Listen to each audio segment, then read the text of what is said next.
నమస్తే, welcome to news on. నేను సువర్ణ. Details చూద్దాం. రేవంత్ తాటాకు చప్పుళ్లకు భయపడేదే లేదని మాజీ మంత్రి హరీష్ రావు అన్నారు. తాము ఏ తప్పు చేయలేదని ఎలాంటి విచారణకైనా సిద్ధమన్నారు. నిన్న ఉదయం రేవంత్ బావమర్ది కుంభకోణం బయటపెట్టగాని రాత్రికి నోటీసులు పంపించారన్నారు. బొగ్గు కుంభకోణాలు బయటపెట్టినందుకే నోటీసులు పంపారు అని పేర్కొన్నారు హరీష్ రావు. ప్రతిసారి ఎన్నికల ముందే ఈ నోటీసుల డ్రామాలాడతారని విమర్శించారు. ఎన్ని కేసులు పెట్టినా నోటీసులు ఇచ్చినా భయపడే ప్రసక్తే లేదన్నారు.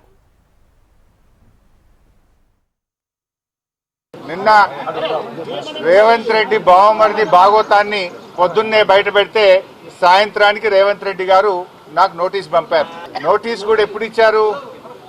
నిన్న రాత్రి దాదాపు 9 గంటల సమయంలో మా ఇంటి దగ్గర మా మెయిడ్కు నోటీస్ ఇచ్చి వెళ్ళారు.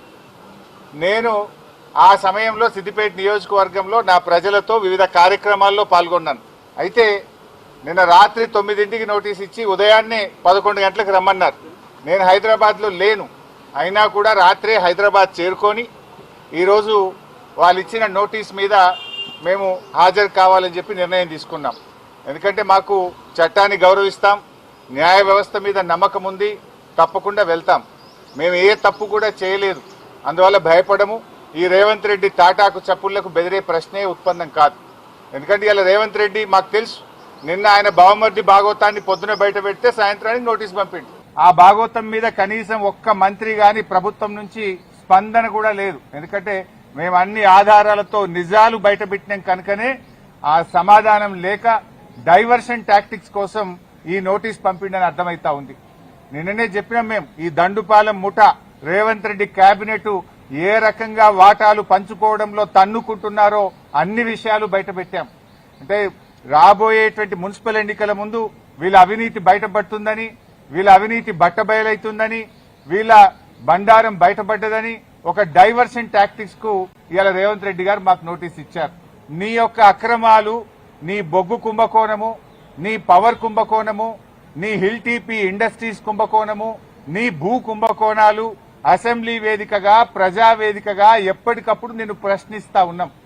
సో నీ కుంభకోణాలు బయటపడుతున్నాయి. నీ వాటాల పంచాయతీలు స్వయంగా మంత్రులే ఒకరి మీద ఒకరు బయట పెట్టుకుంటుంటే నీ పరువు పోతుందని, నీ వాటాల విషయం ప్రజలకు అర్థమవుతుందని డైవర్షన్ కోసం ఈ నోటీసులు ఇస్తున్నాం. మాకు తెలియదా? సో మేము తప్పు చేయలేదు. నిన్న రాత్రి నోటీస్ ఇచ్చినా రాత్రే హైదరాబాద్కు వచ్చినాం. ఈ రోజు న్యాయ వ్యవస్థ మీద గౌరవం ఉంది, చట్టాన్ని గౌరవిస్తాం కనుక వారు చెప్పిన సమయం ప్రకారం మేము హాజరవుతున్నాం. సమయం తీసుకునే అవకాశం ఉంది, కానీ మేము తప్పు చేయలేదు, మేము భయపడాల్సిన అవసరం లేదు. ఏ రకంగా కూడా ఈ కేసుతో మాకు సంబంధం లేదు. ఇది ఒక అక్రమ కేసు. కేవలం బురద జల్లాలని, రాజకీయాలను డైవర్ట్ చేయాలని, అటెన్షన్ డైవర్టేషన్ కోసం రేవంత్ రెడ్డి ఆడుతున్న ఒక సిల్లీ డ్రామా ఇది. రేవంత్ రెడ్డి రాజకీయాల కోసం చేస్తున్నటువంటి ఒక డ్రామా, సీరియల్ లాంటిదే తప్ప ఇందులో ఎక్కడ కూడా నిజం లేదు. అందువల్ల మేము ఎక్కడ భయపడం. ఎన్నిసార్లు పిలిచినా వెళ్తాం, ఎక్కడికైనా వెళ్తాం. ఇప్పటికే హైకోర్టు, సుప్రీంకోర్టు ఈ ఫోన్ ట్యాపింగ్ కేసులో రేవంత్ రెడ్డి నన్ను ఇన్వాల్వ్ చేయాలని ఎన్ని ప్రయత్నాలు చేసినా హైకోర్టు కొట్టేసింది, సుప్రీంకోర్టు కొట్టేసింది. మళ్ళీ కొత్త డ్రామా పెట్టిండు. మాకు తెలుసు కేటీఆర్ గారిని ఎట్లా ఇబ్బంది పెట్టిందో మాకు తెలుసు. మా నాయకులందరినీ కూడా ఏ రకంగా ఇబ్బంది పెట్టినారో తెలుసు. నన్ను కూడా దాంట్లో భాగంగానే ఇబ్బంది పెడుతున్నావు.